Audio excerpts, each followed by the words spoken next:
बात है, एक बड़ा प्रतापी तथा दानी राजा था। वह प्रत्येक गुरुवार को व्रत रखता और पूजा करता था।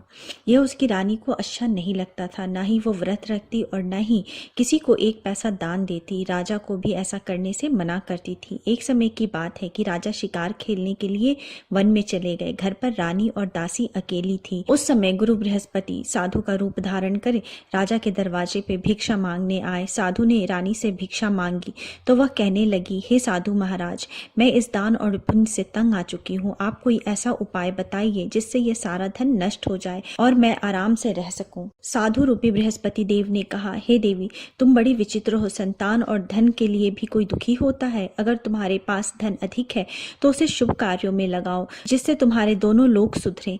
परंतु साधु की यह बात रानी को खुश नहीं कर पाई। उसने कहा, मुझे ऐसे धन की आवश्यकता नहीं जिसे मैं दान दे सकूं, जिसको संभालने में मेरा सारा समय नष्ट हो जाए। साधु ने कहा, यदि तुम्हारी यही इच्छा है तो जैसा मैं कहता हूँ वैसा करना। बृहस्पति के दिन तुम घर को गोबर से लिपना, अपने केशों को पीली मिट्टी से धोना, केशों को धोते समय स्नान करना, राजा से भी हजामत बनाने को कहना, भोजन में मांस मदिरा खाना, कपड़ा धोबी को धुलने के लिए देना। इस प्रकार 7 बृहस्पतिवार करने से तुम्हारा समस्त धन नष्ट हो जाएगा।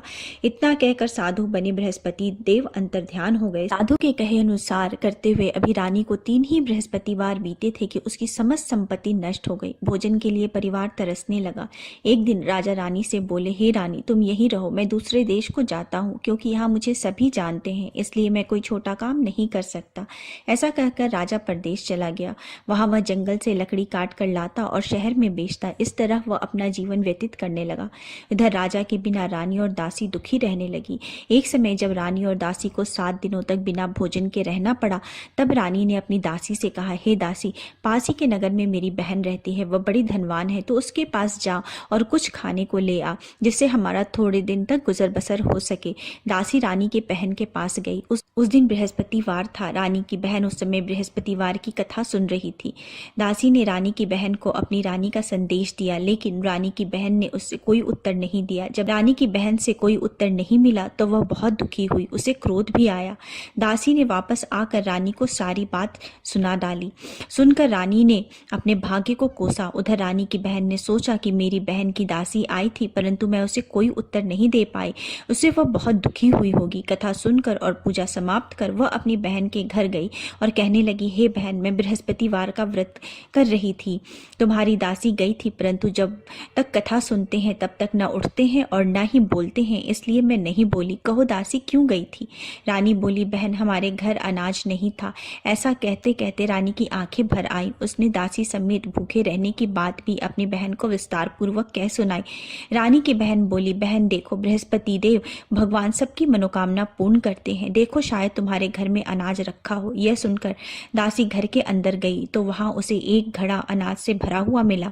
उसे बड़ी हैरानी हुई। उसने एक एक बर्तन देख लिया था। उसने बाहर आकर रानी को बताया। दासी रानी से कहने लगी, हे रानी, जब आपको भोजन नहीं मिलता तो हम व्रत ही करते हैं, इसलिए क्यों न इनसे व्रत की कथा की विधि पूछ ली जाए, हम भी व्रत किया करेंगे। दासी के कहने पर रानी ने अपनी बहन से बृहस्पतिवार की व्रत की कथा की विधि पूछी और उसकी बहन ने बताया, बृहस्पतिवार के व्रत में चने की दाल और मुनक्का से विष्णु भगवान का केले के जड़ में पूजन करें, एक दीपक जलाएं, पीला भोजन करें तथा कथा सुने। इससे गुरु भगवान प्रसन्न होते हैं, मनोकामना पूर्ण करते हैं। व्रत और पूजन की विधि बताकर रानी की बहन अपने घर को लौट आई। रानी और दासी दोनों ने निश्चय किया कि बृहस्पति देव भगवान का पूजन जरूर करेंगे। 7 रोज बाद जब बृहस्पतिवार आया तो उन्होंने व्रत रख घुड़साल से जाकर चना और गुड़ बिन कर लाई तथा उसकी दाल से केले के जड़ तथा विष्णु भगवान का पूजन किया।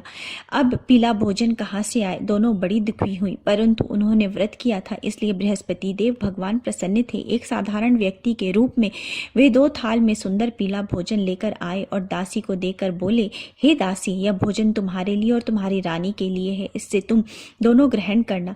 दासी भोजन पाकर बहुत प्रसन्न हुई। उसने रानी को सारी बात बताई। उसके बाद वे दोनों प्रत्येक बृहस्पतिवार को गुरु भगवान का व्रत करने और पूजन करने लगी। बृहस्पति भगवान की कृपा से उनके पास धन आ गया। परंतु रानी फिर पहले की तरह आलस्य करने लगी। तब दासी बोली, देखो रानी, तुम पहले भी इस प्रकार आलस्य करती थी। तुम्हें धन रखने में कष्ट होता था, इस कारण सभी धन नष्ट हो गया। अब गुरु भगवान की कृपा से धन मिला है तो फिर तुम्हें आलस्य हो गया है। बड़ी मुसीबतों के बाद हमने यह धन पाया है, इसलिए हमें दान पुण्य करना चाहिए। अब तुम भूखे मनुष्यों को भोजन कराओ, प्याऊ लगवाओ, ब्राह्मणों को दान दो, कुआं, तालाब, बावड़ी आदि का निर्माण कराओ, मंदिर, पाठशाला आदि बनवाओ, कुंवारी कन्याओं का विवाह कराओ, अर्थात धन को शुभ कार्यों में खर्च करो, जिससे तुम्हारे कुल का यश बढ़े तथा स्वर्ग प्राप्त हो और पितर प्रसन्न हो। दासी की बात सुनकर रानी शुभ कार्य करने लगी, उसका यश फैलने लगा। एक दिन रानी और दासी आपस में विचार करने लगी कि न जाने राजा किस दशा में होंगे। उनकी कोई खोज खबर भी नहीं मिली। उन्होंने श्रद्धापूर्वक गुरु बृहस्पति भगवान की प्रार्थना की कि राजा जहाँ कहीं भी हो शीघ्र वापस आ जाएं। उधर राजा परदेश में बहुत दुखी रहने लगा। वह प्रतिदिन जंगल से लकड़ी बिनकर लाता और उसे शहर में बेचकर अपने दुखी जीवन को बड़ी कठिनता से व्यतीत करने लगा। एक दिन दुखी होकर उसने पुरानी बातें याद करने लगा और रोने लगा और उदास हो गया। उस समय राजा के पास बृहस्पति देव साधु का वेश में आकर बोले, हे लकड़हारे, तुम इस सुनसान जंगल में किस चिंता में बैठे हो, मुझे बताओ। यह सुनकर राजा के नेत्रों में जल भर आया। साधु की वंदना कर राजा ने अपनी संपूर्ण कहानी कह सुनाई। महात्मा दयालु होते हैं। वे राजा से बोले, हे राजन, तुम्हारी पत्नी ने बृहस्पति देव के प्रति अपराध किया था, इसी कारण तुम्हारी यह दशा हुई है। अब तुम चिंता मत करो, भगवान तुम्हें पहले से अधिक धन देंगे। देखो, तुम्हारी पत्नी ने बृहस्पतिवार का व्रत प्रारंभ कर दिया है। अब तुम भी बृहस्पतिवार का व्रत करके चने के दाल व गुड़ जल के लोटे में डालकर केले के पेड़ की पूजन करो, फिर कथा सुनो और या कहो, भगवान तुम्हारी सब मनोकामनाओं को पूर्ण कर देंगे। साधु की बात सुनकर राजा बोले, हे प्रभु, लकड़ी बेचकर तो इतना पैसा नहीं बचता जिससे भोजन के उपरांत कुछ बचा सकूं। मैंने रात्रि में अपनी रानी को व्याकुल देखा है। मेरे पास कोई साधन नहीं है जिससे उसका समाचार पा सकूं। फिर मैं कौन सी कहानी कहूं, यह भी मुझको मालूम नहीं। साधु ने कहा, हे राजन, मन में बृहस्पति भगवान के पूजन व्रत का निश्चय करो, वे स्वयं तुम्हारे लिए कोई राह बना देंगे। बृहस्पतिवार के दिन तुम रोजाना की तरह लकड़ियां लेकर शहर जाना। तुम्हें रोज से दुगुना धन मिलेगा, जिससे तुम भली भांति भोजन कर लोगे तथा बृहस्पतिवार की पूजा का सामान भी ला सकोगे। जो तुमने बृहस्पतिवार की कहानी के बारे में पूछा है वह इस प्रकार है। बृहस्पति देव की व्रत कथा। प्राचीन काल में एक बहुत ही निर्धन ब्राह्मण था। उसकी कोई संतान नहीं थी। वह नित्य पूजा पाठ करता था। उसकी स्त्री न स्नान करती थी और न ही किसी देवता का पूजन करती थी। इस कारण ब्राह्मण देवता बहुत दुखी रहते थे। भगवान की कृपा से ब्राह्मण के यहाँ एक कन्या उत्पन्न हुई। कन्या बड़ी होने लगी। प्रातः स्नान करके वह भगवान विष्णु का जप करती थी। बृहस्पतिवार का व्रत भी करने लगी। पूजा पाठ समाप्त कर पाठशाला जाती और अपनी मुट्ठी में जौ भर के ले जाती थी और पाठशाला के मार्ग में डालती जाती। लौटते समय वही जौ स्वर्ण के हो जाते थे और उनको बीनकर वो घर ले आती। एक दिन वह बालिका सूप में सोने के जौ को फटक कर साफ कर रही थी। तभी उसकी माँ ने देख लिया और कहा कि हे बेटी, सोने के जौ को फटकने के लिए सोने का सूप होना चाहिए। दूसरे दिन गुरुवार था। कन्या ने व्रत रखा और बृहस्पति देव से सोने के सूप देने की प्रार्थना की।